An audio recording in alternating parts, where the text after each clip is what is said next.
team, today for me, what an opportunity to sit in front of someone who sits in front of hundreds of thousands of people every night, millions of people a week on TV, and now the roles are reversing a little bit. So let's see how I go, friends. But the reason, as everybody knows, I bring people who are at the top of their game. Peter, Overton, you are at the top of your game. You are number one. You've been that for so long. You've been in your game for 30 odd years.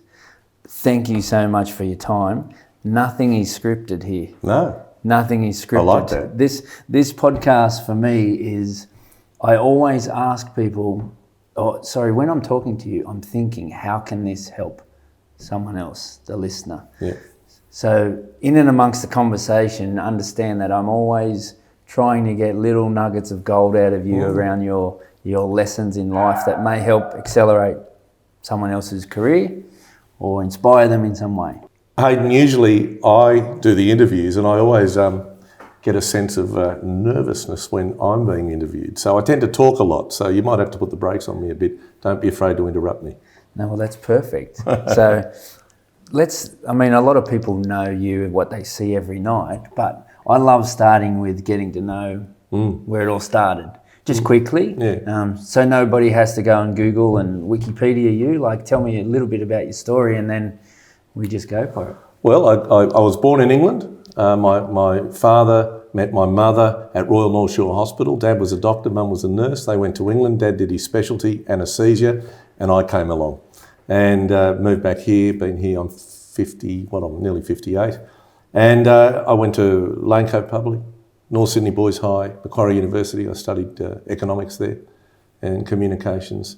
But I always wanted to work in the media. I didn't want to be an economist.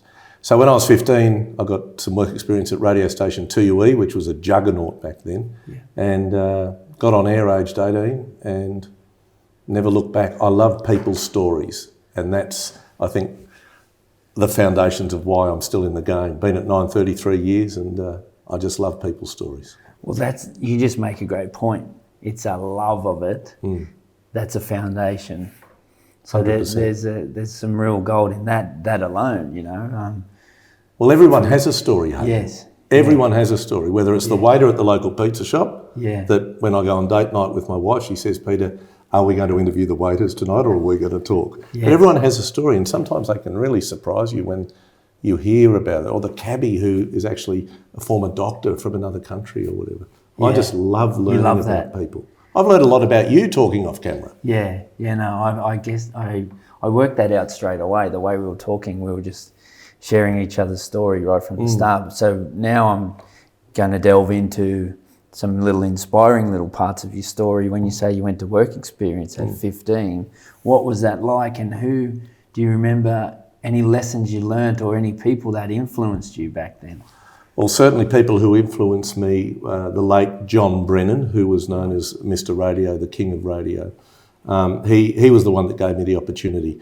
I used to go, and it was about work ethic and working hard, and I contrast that to the current generation who I think, and you know, my daughters included, they want everything to be instantaneous and they want it all to happen now. They're not prepared to put in the hard yakka.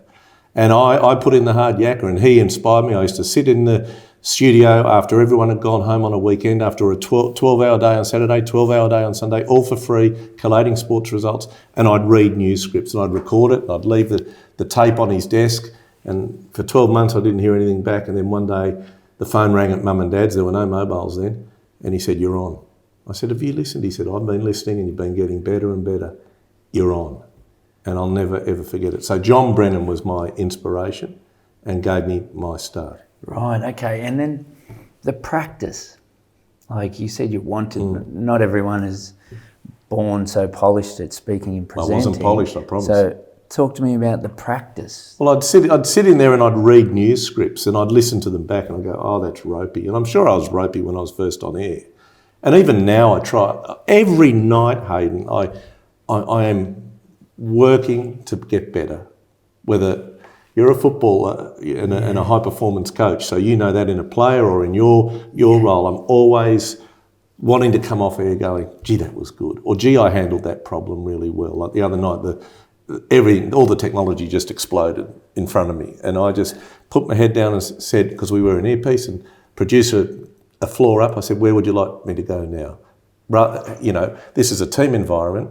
I don't like saying, oh, we've got a technical problem. Sort of, just, you know, where would you calmly, be calm. So I've lost my train of thought. No, but you're going in a great track, because you just mentioned rugby league or for sport that I'm involved in. We would have, if something goes wrong, pretty much 4 Fs we would follow. Yeah. The first one I won't say what that is, but the next one will be fix it, forget it, focus on your next job. 100%. So in that example, you've got people that are fixing it, you've just forgotten it, you're staying very calm, and you're saying, where do you want me to go next? Yeah. And focus on your next job. Because they've got the hands on the controls. Yeah.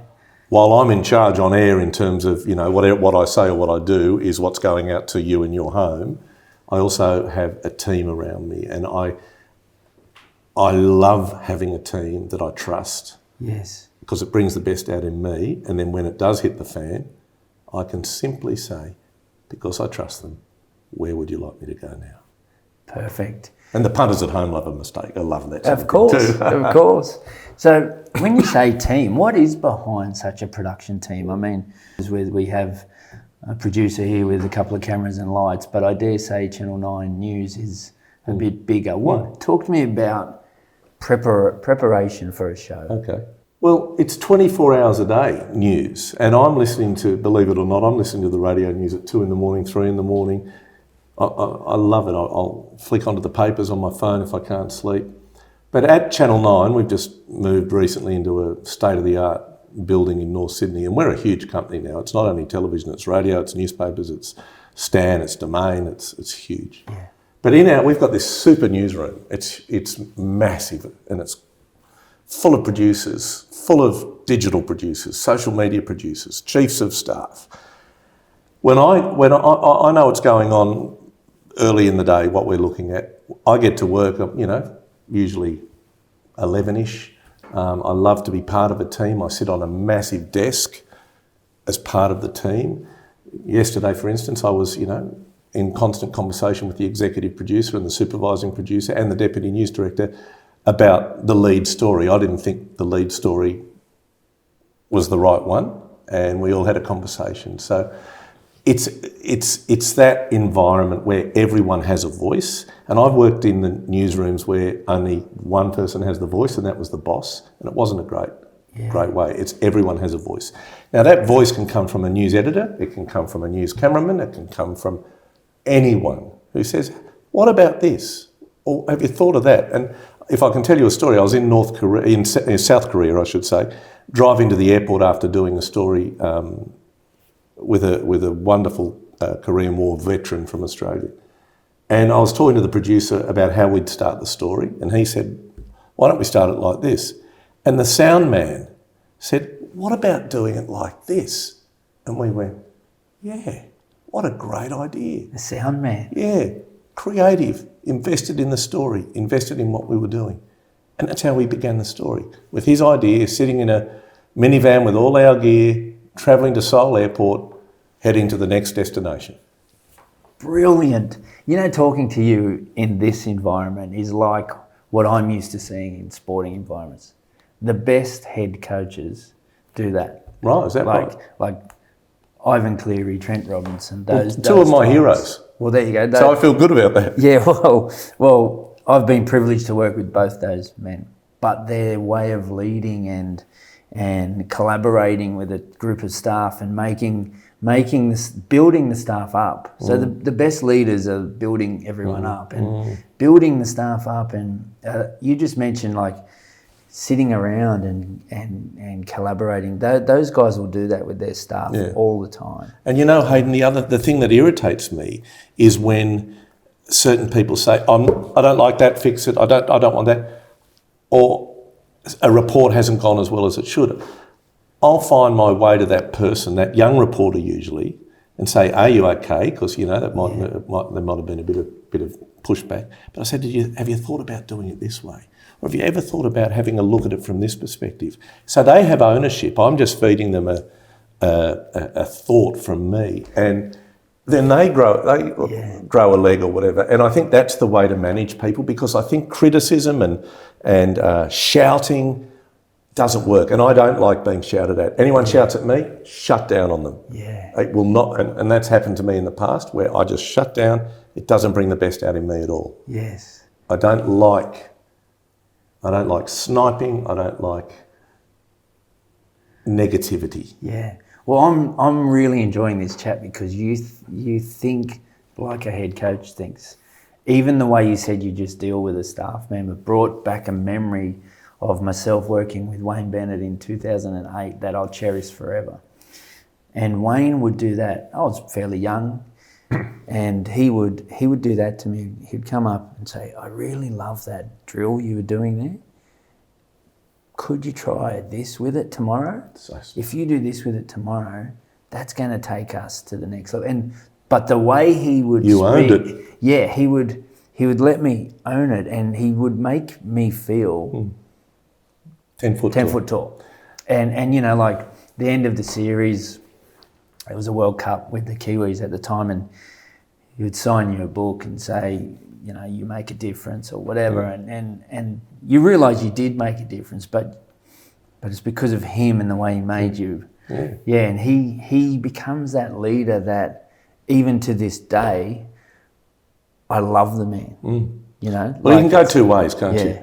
If he came in and said, "That's not the way to do it, I've told you that before," then you're just going to go, you know, and every next step you take, you're going to be wondering, looking over your shoulder. Yes. If he comes in and gives you, think about it that way, Yes. or approach it that way. Wow, the confidence that gives you, me, anyone. Yeah. And I still like it when someone says, "Have you thought about this?" or "Have you thought about that?" Because that only enhances performance, and every day you want to enhance your performance. Yeah. But even talking to you about your preparation is like talking to a head coach, which on this podcast, a lot of my listeners are coaches, teachers, trainers, leaders of businesses. It's that type of audience. So it is fascinating. Your preparation starts at 3 a.m. in the morning. Well, listening. You then go and collaborate with a team at, say, 11 a.m. and we all see you at 6 p.m.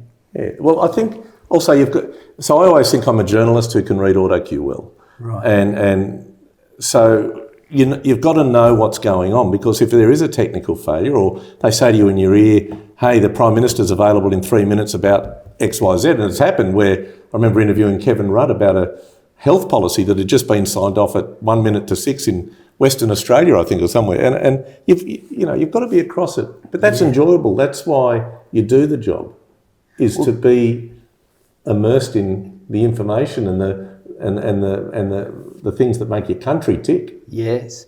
Well, could you tell me about that then? The love of, I know you had a love of journalism. We spoke about the 15-year-old in you that just worked hard. But now millions of people see you every week. And you don't last 30 plus years if you're not brilliant at your job. You don't last, you'd be gone in a year. So we know that, but this love bit, you just mentioned the word enjoy before you said love. What do you love about this 6 o'clock gig? Well, because you are going out to the whole country. Yeah, well, it's a great question. I love the ability to communicate and to connect with people. So what you see on camera and what you see off camera is the same person. I've seen that. It's not a performance. It's just me being invited into someone's home or around a baggage carousel at Sydney Airport or wherever, and communicating, this is your day, this is the daily record of what happened. And I always say, if we have drinks, or I'll tell you a funny story in a sec, but excuse me, I conduct a lot of tours around the newsroom now, but I always say I'm just the lucky fella at the end of the day who represents the helicopter pilot, the graphic artist, the cameraman, the soundman, the producers, the chiefs of staff, the news director, the accountants, all cogs in this wheel.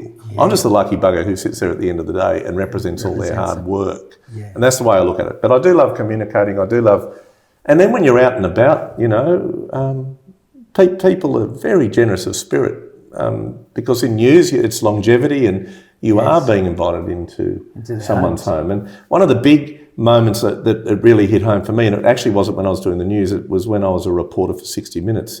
I did a lot of stories on mental health. The late John Westacott, who was our executive producer, allowed me to do a story on mental health every year. And marrying Jessica, my wife, was, she taught me a lot about mental health because she's a huge advocate in that space, and with a mother who's, had bipolar or has bipolar. But I was in Paris, of all places, walking through an airport. I'd just done a story on the riots, I think, or something.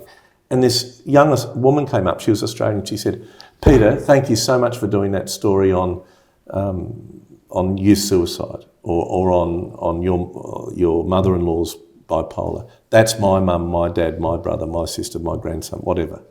That's when it hit home. Yes. That's when it hit home that, communicating in a simple way can make a difference. And someone on the other side of the world comes up and says thank you. Yeah, it's huge. Because it makes a difference. Yeah, it's huge. You just mentioned 60 Minutes. I'd be crazy not to go there because that must have brought some experience. Yeah. And I know we're not going to sit here for hours, but you would have that many experiences you could share. Yeah, incredible. Have you got any, if I just said, give us your best time in 60 Minutes, your best story? I could never answer that. Oh, okay. It's hard. Well, I was lucky. I was at the 2000 Sydney Olympics reporting for news, and my phone rang, and it was the boss of 60 Minutes saying, "We need to have lunch." And I paused and thought, why does he want me to have lunch? And anyway, I said, I can have lunch in 10 days because I've got to report on the Olympics. And so began this, the last thing on my thoughts that I'd ever be a 60 Minutes reporter. So we travelled the world for up to 8 months of the year for nearly a decade, and it was incredible. The best story, I don't know. I've done it. I've been all through Africa. I've floated in, 60,000 feet over Moscow in a plane. I've interviewed that many celebrities. I've incredible experiences in the Persian Gulf on warships.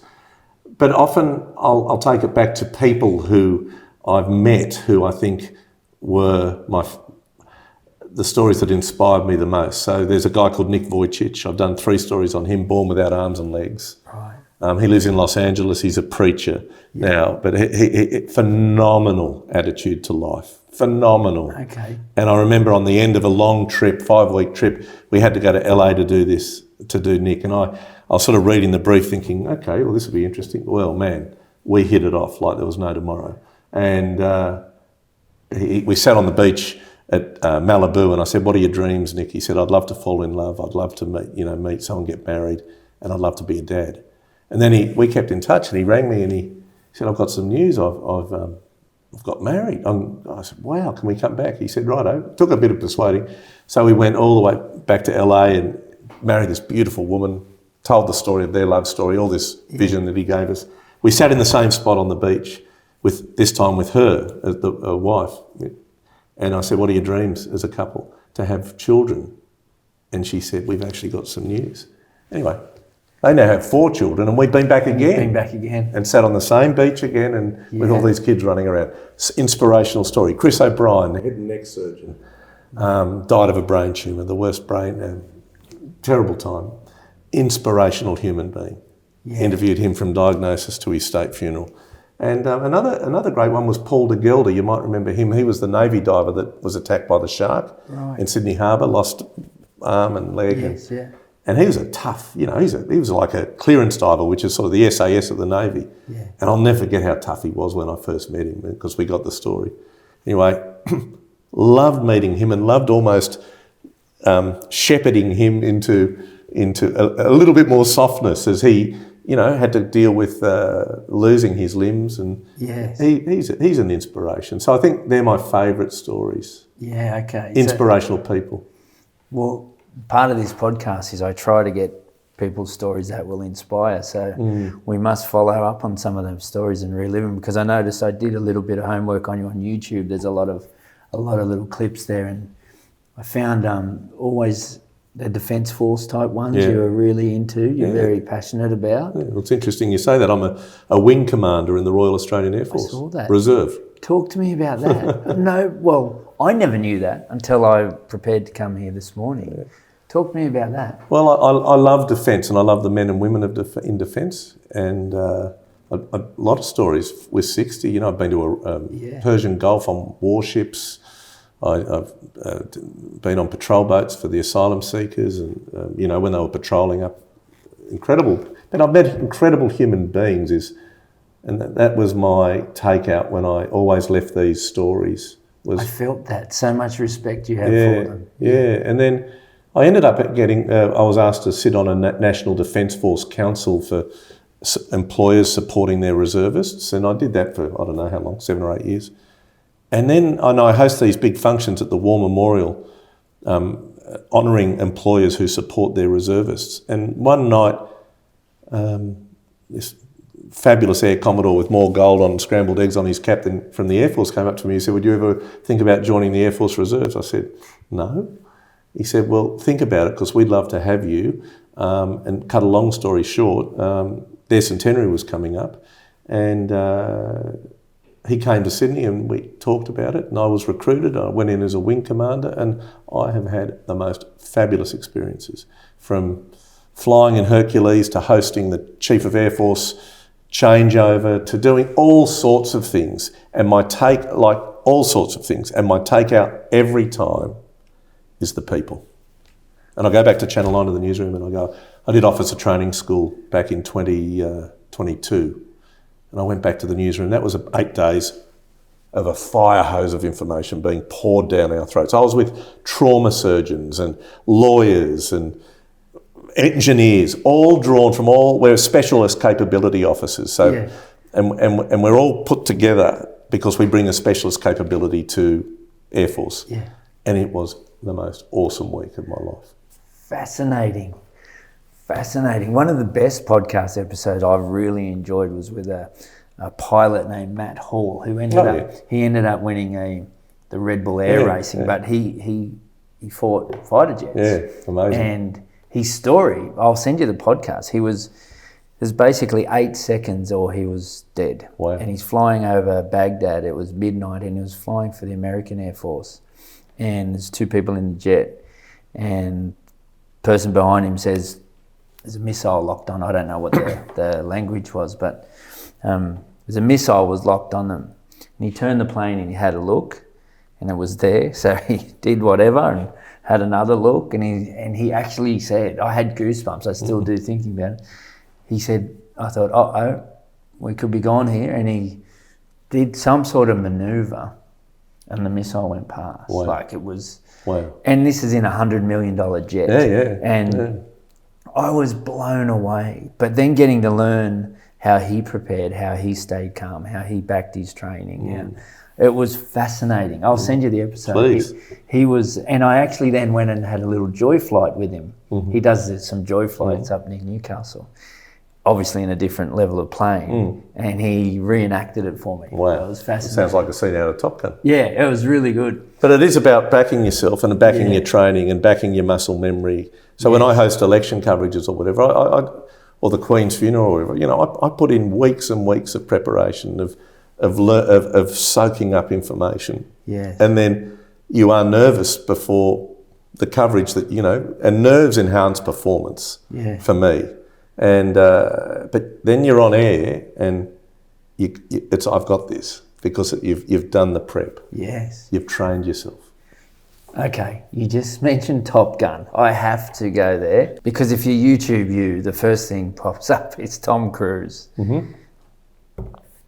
Tell me about that experience because I was laughing. I was watching and going, I can't wait to talk to you about this. But then I realised everyone must talk to you about this. Yeah, every day. Do they? Not every day. But no, it's obviously a popular question. Look, Tom, that was an interesting moment for both of us in our lives, I think. Tom was married to Nicole, who I grew up with. I think they had just divorced, and I went to do the interview. I'd been at the Pope's funeral, I think, and we got sent to LA for War of the Worlds. And I didn't think Tom would remember me, but I'd met him a few times. And I had to do a sort of an induction into Scientology as well as seemingly part of the interview. And it was just an interesting time in his life. And I didn't expect the interview to go the way it did, but I think in all honesty, I just maintained who I am. I was true to. I'm not a shouter, or I'm not an angry person. I just said, I think they're fair questions, and famously he said, put your manners back in, and you've crossed the line, and that's how it played out. And it was. I remember at the end saying to the producer, I was pretty taken aback by the whole lot. How'd that go? He said, top 5 interview, 60 minutes all time, whatever. I was okay. Yeah, so but you know what? I have no ill will towards Tom, one iota. Yeah. What he's done for Hollywood, with Top Gun Maverick, with Mission Impossible, he's kept people employed, he's delivered great joy. I have incredible respect for him as an actor and what he's done. Yeah, I really do. Some of his... I don't hold anything in the tank. I don't hold great. I just move on. Well, that's good. That's good, because there's a little message there. That I was going to ask, how did that affect you after, and you just moved straight on? At the time it was pretty full on. There was a lot of publicity around it, and so on. But you got to move on. If you hold on to all that stuff, anything in life. If you hold on to negative stuff or what people say or whatever, of course you're lying if you don't say it affects you. Yeah. But you've got to let go of it, because ultimately you're the only one who suffers. Yeah. Was there a little bit of, you just mentioned you grew up with Nicole, so was there a little bit of, I remember he went back at you and he said, no, you want to know this. Yeah, they did. Was there a bit of that you were... No, I just thought they were reasonable, fair, topical, newsworthy questions. It wasn't every day you read about them. They were topical. I was just curious. If you don't answer them, you cop it. And if you do, you copped it. But anyway, it was your producer would have loved it. Certainly a memorable experience. Again, you potter along in life, and someone will stop you and ask you about it. Yeah, of course. Yeah. Well, what other big names are some of your most enjoyable ones? Well, my first one was Arnold Schwarzenegger. Okay. He was a ripper. I really prepared on that, but I had some very funny moments with him. Yeah. I said, I'll be back. You sound fake. All that sort of stuff. And who else? Angelina Jolie, I've interviewed twice. Yeah. A lot of these people come, there's always big publicity teams around them, and Angelina was just so low maintenance. And I remember we interviewed her twice in London, and it was Lara Croft Tomb Raider from memory. And we went to the premiere, and we were going to get some vision of her on the red carpet. And I remember the producer saying to me, when she gets close, give her a kiss. I said, I'm not giving her a kiss. Give her a kiss, it'd be a great moment. I said, I'm not giving her a kiss. You can't just lean in and kiss her. Yeah. Anyway, he said, go on. So anyway, something came over me, and I went in to give her a kiss, and we went and head-butted each other. Absolutely head-butted each other. And she was like, what? And I said, I'm so sorry. Sorry, the producer told me that. Drew Barrymore, Arnold, Angelina, Tom Cruise, Nicole Kidman, Tom Hanks. Wow. Okay. What a lovely human being. Right. He was terrific. I did him in Venice at the Venice Film Festival. Yeah. Just amazing. I had 20 minutes with him. And you've got to get in that 20 minutes. You've got to get a 12-minute story. Yeah. You've got to hit every point, and you've got to make it flow. And I remember there was a balcony overlooking Venice off this big ballroom we were interviewing, and all the publicity people said, you can only interview him. You can't go. We like to go for a walk with them and just get another shot. Looks like you've hung out with them. Yeah. Anyway, I had the clock running, and I knew I had about 4 or 5 minutes left. So I was in control. I said to Tom, could we go out onto the balcony and get a shot? And I could feel the steam of the publicity people, but it didn't bother me. Tom said, of course we can. So we went out on there, and he gave us a beginning, a middle, and an end of the story. He said, hey, look what 60 Minutes, look where they're staying, and showed the view. Then said something in the middle, and then walked out of frame and went bye-bye at the end. Real pro, gentleman, very enjoyable interview. Okay, so you just mentioned he's a real pro. Let's say there's someone making their way as a celebrity. I think there's some magic there. He gave you respect. Yeah. He knows that you're trying to do the best job you possibly can. Spot on. He gave you respect. You give it back. The story's bigger. Yeah. He gets bigger. I call it he gets it. He gets it. A lot of actors find it a chore that when they reread the clause in their contract that says you've got to do movie publicity, And then you can only ask 4 questions about the movie or 5 questions, then it becomes a profile, But he gets that. Yes. So he comes in, and whether it's a performance or whatever, he gets what I have to do, or whoever, whether they're from Japanese TV, British TV, American, he gets it. And that was amazing. That was amazing. I interviewed Bruce Willis, and that was a really troublesome interview. He just wasn't in a great mood, and I remember it was a pretty fractious interview. And then as I reflect, he's got, I think it's dementia, or he's got, and I just wonder as I reflect whether, there was some early moments even that long ago. And it's interesting to think back to that. I can still see that interview and wonder if there were some tiny little moments, because he wasn't in a good mood and he wasn't happy, and I felt sorry for him. Okay. Yeah. Well, That's an aside. Yeah, well, but it kind of leads me into, I guess, you're very passionate about the mental health space. Yeah. You're very aware, even now reflecting on that, you're very aware of what possibly could have been going on. I noticed, and people could only have to look you up, the amount of work you and your wife do in the mental health space. Is there any message there you would like to share briefly on this episode? Well, I think mental health touches everyone. Yeah. It certainly touched our family in a big way with Jessica's mother and with bipolar, and had some pretty full-on times with that. And it's confronted us as a family. When Jessica had terrible postnatal depression, terrible after the birth of our first child, and that coincided with her losing her job at Channel 9 as host of Today Show while she was on maternity leave. And it was and I was a reporter for 60 Minutes, and it was a really, really, really tough time. Yeah. Whereas I was travelling, she was desperately unwell, and so had a front row seat to some pretty full-on stuff. And the message, I suppose, is you've got to talk about it. And I'm very acutely aware of it at work. I observe people, and I'll just go over and say, "What's going on? Are you all right?" Okay. And they'll often open up, and you say, "Right, well, let's just keep talking and see what we can do." Yeah. So that's really important to me, is to observe my colleagues and make sure they're okay, and talk to them and understand, and they know, my story and Jessica, with Jessica and stuff. So that, and even our kids, we encourage them, to be courageous. It's courageous to say, "Hey, I'm not feeling so great." Yeah. Don't hide it. No, I appreciate you sharing that, and that must have been because before you said the 60-minute job, you had travelled 8 months of the year. Up to 8 months, yeah.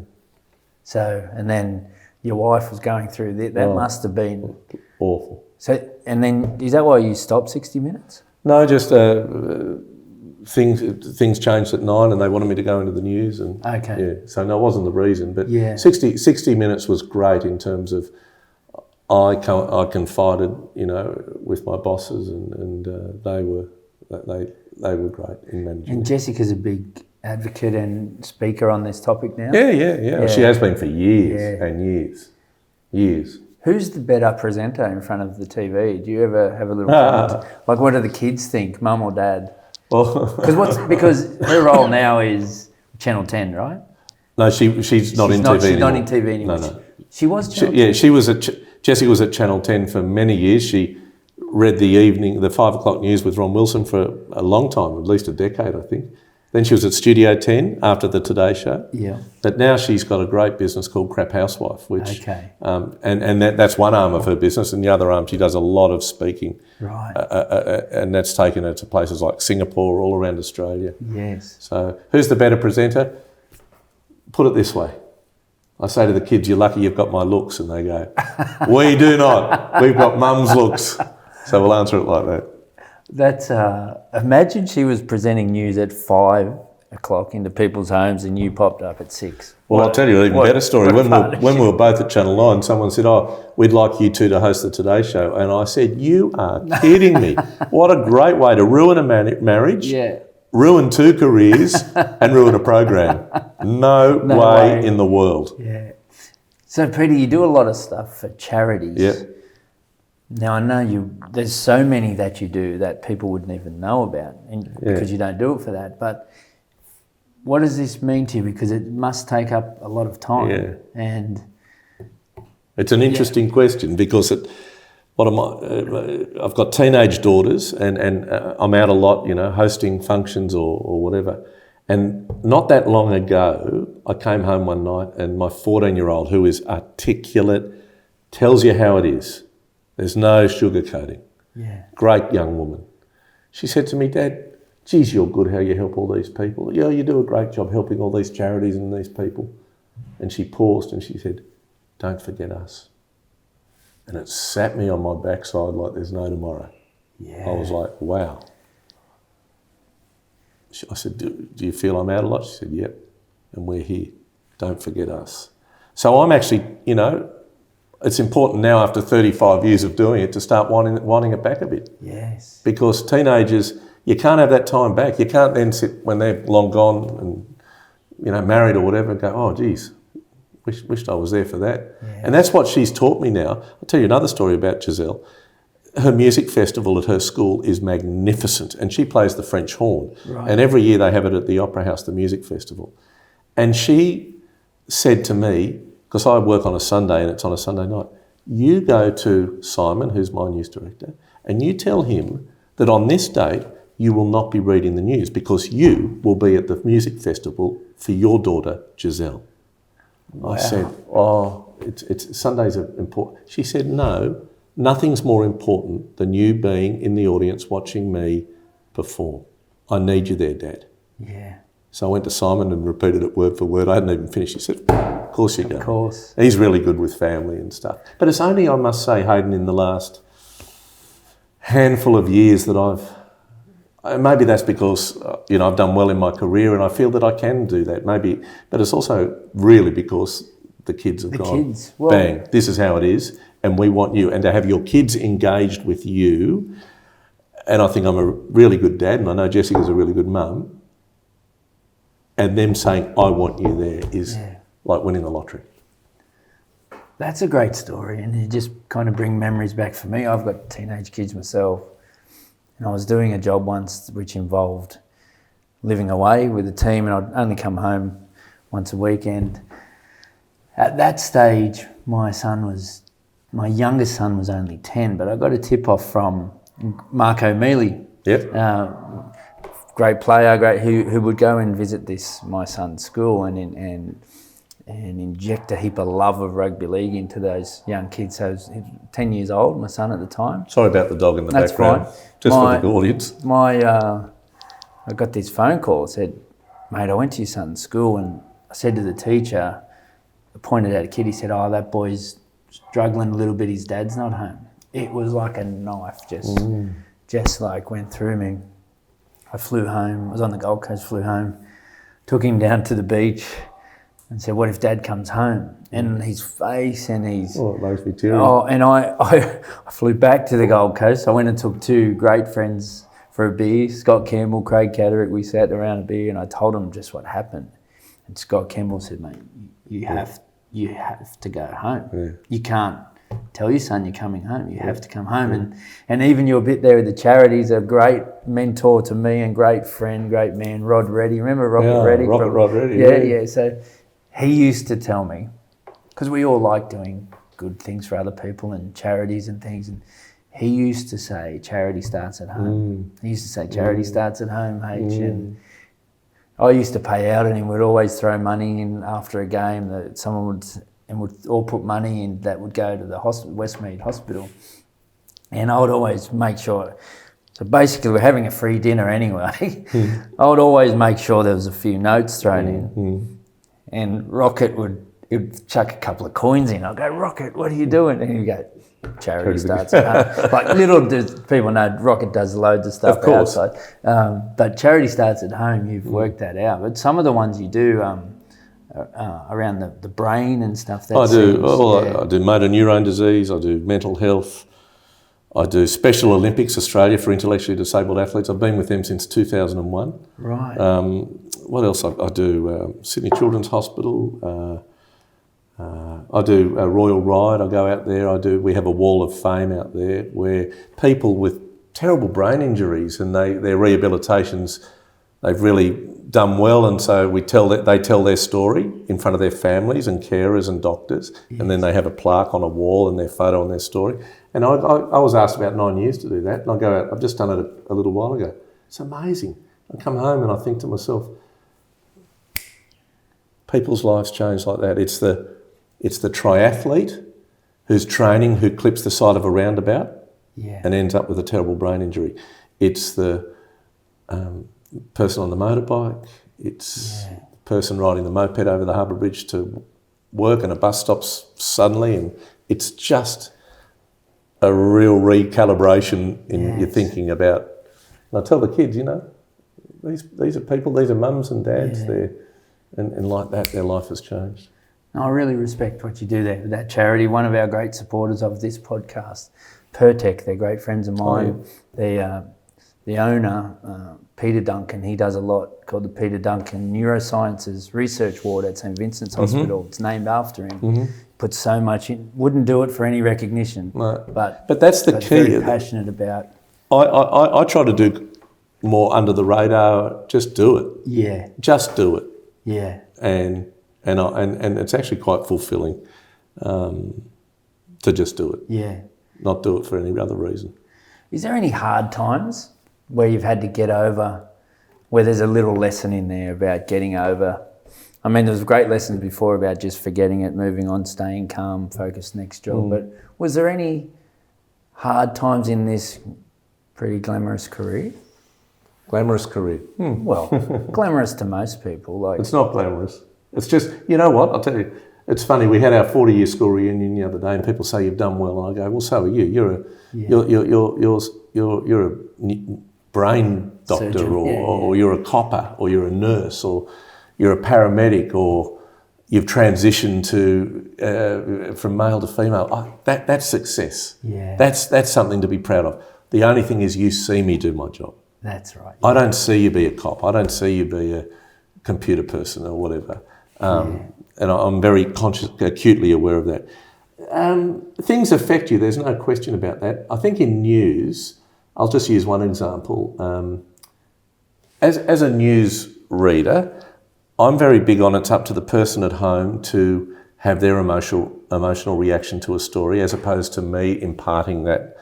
So I try to, it's nuanced, a sad story, you don't read it with a jovial voice, but I have watched newsreaders in the past, they can go almost melancholy when it's sad, and it's not up to us to be melancholy to tell the story. It's nuancing. Does that make sense? Yes. Nuancing your delivery, but not going. And anyway, a couple of years, you remember that story in Brisbane where the mum and the kids are in the car and the disgruntled husband, the most heinous act of domestic violence, torched them in the car and incinerated them.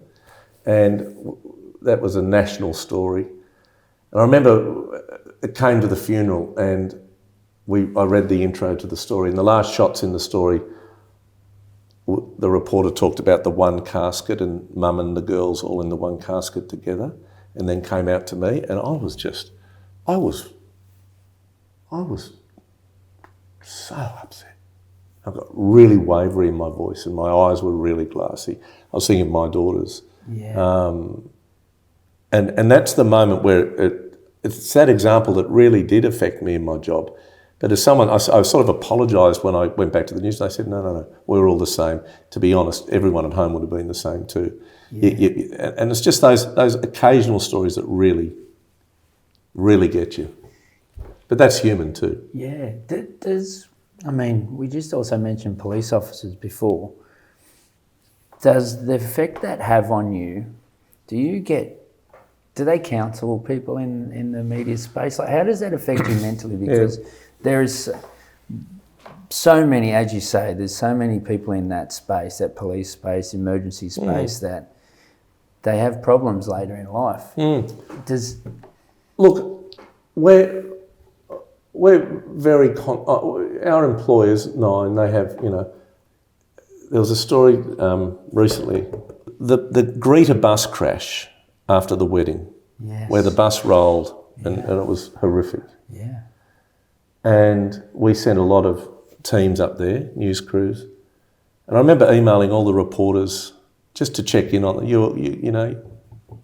You guys going okay? Yeah. And we also, our news director puts out an email as well saying, this has been confronting for everyone, and you've seen things and all of that, and there is support, support for you. Yeah. And I think that's excellent, because perhaps in years gone by, it would be just get on with it. So it's important that those supports are in place. Now, we're not, when you're a first responder, they're seeing stuff that we can't even contemplate. But I think it's important when a news crew goes out and they are reporting on a story, and it's not just at 6 o'clock, it's on a very hungry news cycle, daily news, afternoon bulletins, morning bulletins, Today Show bulletins, radio bulletins. Yeah. They're talking about terrible things, and it's important to have those support in place. Well, it is, because I feel sometimes, to be honest, sometimes I won't watch the news because you feel there are a lot of stories that can be depressing. Yeah.